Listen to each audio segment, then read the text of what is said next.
अजीब लगा होगा, क्योंकि बात तो थोड़ी डिफरेंट ही है कि मैं मेंशन कर रही हूँ और एडमिट कर रही हूँ कि I used to hate my grandmother a lot.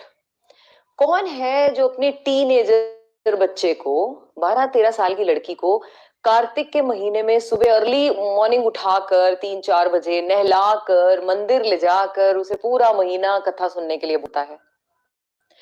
कौन है जो रोज शाम को 7 बजे, जब खेलने का टाइम है, 6:30-7 बजे बिठाकर आरतियां करवाता है? ओम जय जगदीश हरे, आरती सतगुरुदेव की कीजिए। कौन है जो फोर्स करता है एक टीनेजर लड़की को कि तुम सुंदरकांड का पाठ करो तो जिंदगी सुंदर हो जाएगी? कौन है जो प्रभात फेरी में ले जाता है सुबह सुबह बच्ची को, यंग बच्ची को, टीनेजर लड़की को, जिसकी उम्र है टीवी देखने की, जिसकी उम्र है किताबें पढ़ने की, ड्रीम्स में जीने की? ये क्वेश्चन जब मैं बात करती हूँ इसके बारे में, तो मुझे लगता है कि एक बार राधे राधे लिख दीजिए पहले। मैं तो मुझे लगता है कि मुझे मेंशन जरूर करना चाहिए और एडमिट करने में कोई बुराई नहीं कि उस टाइम मेरी फीलिंग्स क्या होती थी। मैं थी वो टीनेजर लड़की।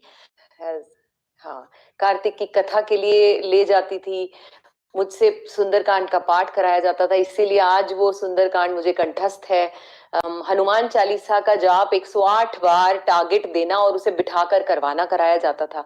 उस टाइम तो लगता था कि ये सब यूजलेस बातें हैं, ये क्यों कराई जा रही हैं, और मैं बहुत चिढ़ती थी। लेकिन आज मैं अपनी दादी का बहुत थैंकफुल हूँ, और मुझे लगता है कि ये जो संस्कार है जो हम बात कर रहे हैं आजकल मार्केट में लोगों को देखकर, इस समय में बच्चों को देखकर, जब देखते हैं कि बच्चों के संस्कार या बच्चों की जो बेसिक्स हैं वो भटकते नजर आते हैं, तो बड़ा दर्द होता है।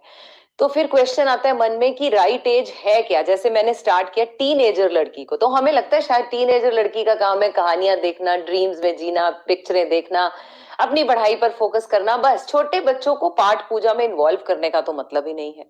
लेकिन ये मुझे लगता है ये गलत धारणा है। अगर हमें अपने संस्कार, अपनी संस्कृति अपने बच्चों में डालनी है, तो मेरी दादी का ही तरीका सही है। शायद इस उम्र में वो थोड़ा चिढ़ेंगे, थोड़ा उखड़ेंगे, थोड़ा बुरा मानेंगे, बट चलेगा। वो टारगेट देती थी। नवरात्रि के दिनों में मुझे टारगेट दिया जाता था कि रोज तुमने दुर्गा चालीसा का पाठ करना है, हनुमान चालीसा का पाठ करना है और माला का जाप करना है। चाहे करते तो बस अनमने से थे, लेकिन वो जो बीज डला उस उम्र में, पहले तो मुझे लगता है ये जो बीज होता है वो जब हम माँ के गर्भ में होते हैं तभी डल जाता है। उस समय माँ की परिस्थिति कैसी है, वो किस तरह के विचार कैरी करती हैं, वो किस तरह के पूजा पाठ करती हैं, ये किस तरह के प्रोग्राम्स देखती हैं, वो बीज तो वहां से डल चुका होता है। वो मेरी माताजी ने मेरे में डाला।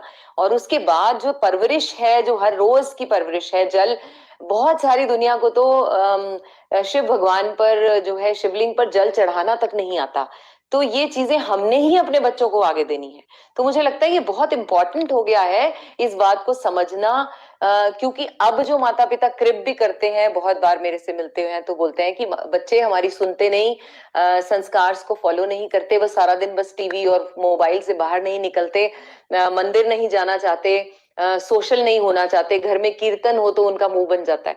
तो मुझे लगता है ये एक ऐसा इंजेक्शन है जो वैक्सीनेशन की तरह हमें लगा था, तो हमने अपने बच्चों को वैक्सीनेशन कराए, दर्द तो हुआ, लेकिन उसका रिजल्ट क्या था? उन्हें बुरी बीमारियों से बचाना था। तो अगर हमने अब जो बुरी हवा चल रही है, जिसके बारे में हम बोल रहे हैं, समाज में बच्चे बिगड़ रहे हैं, कोई किसी तरह की ड्रग्स की तरफ जा रहा है, कोई कुछ कर रहा है, भटके हुए बच्चे हैं, तो इन्हें इस बात का इंजेक्शन तो लगाना ही होगा, संस्कारों का इंजेक्शन लगाना होगा, अपनी संस्कृति को समझाना होगा, मंदिर अपने साथ ले जाना होगा, अपने पूजा पाठ में बिठाना होगा। उससे भी पहले खुद करनी होगी, तो ही तो हम रोल मॉडल बनेंगे, तभी तो हम सेट करेंगे। बातें करना तो बहुत आसान है, लेकिन उसे निभाने में ही तो चैलेंज है। हम एक ऐसा समाज छोड़कर जाएं जो आगे भी अपने बच्चों को संस्कार दे सके। ऐसा ना हो कि हमारे समय में तो हम सुंदरकांड कंठस्थ हैं, फिर थोड़ा सा समय आया सिर्फ हनुमान चालीसा कंठस्थ है, फिर श्लोक कंठस्थ है, फिर वो भी रह जाए। ये हमारी मॉरल ड्यूटी बनती है, ये हमारी बहुत धार्मिक ड्यूटी बनती है कि अपने बच्चों को अच्छे संस्कार दें। तो उस समय मैं अपनी दादी को हेट करती थी, लेकिन आज नहीं। आज मैं इतनी शुक्रगुजार हूं कि उन्होंने मेरे अंदर ये बीज डाला, जो कि आज पनप रहा है, फल आज दे रहा है। तो आप भी अपने बच्चों को अच्छे फल देना चाहते हैं उनकी बड़ी उम्र में, तो डाल दीजिए ये बीज आज ही। राधे राधे।